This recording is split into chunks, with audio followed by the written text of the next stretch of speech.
and touch the sound of silence. And in the naked light I saw 10,000 people maybe,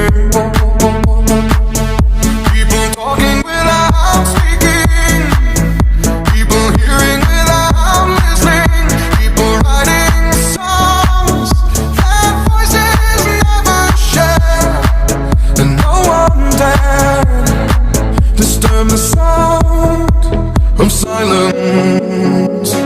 Fool said, you do not know. Silence like a cancer grows. Hear my words and I might teach you. Play my arms and I might reach you. But my words, like silent raindrops, fell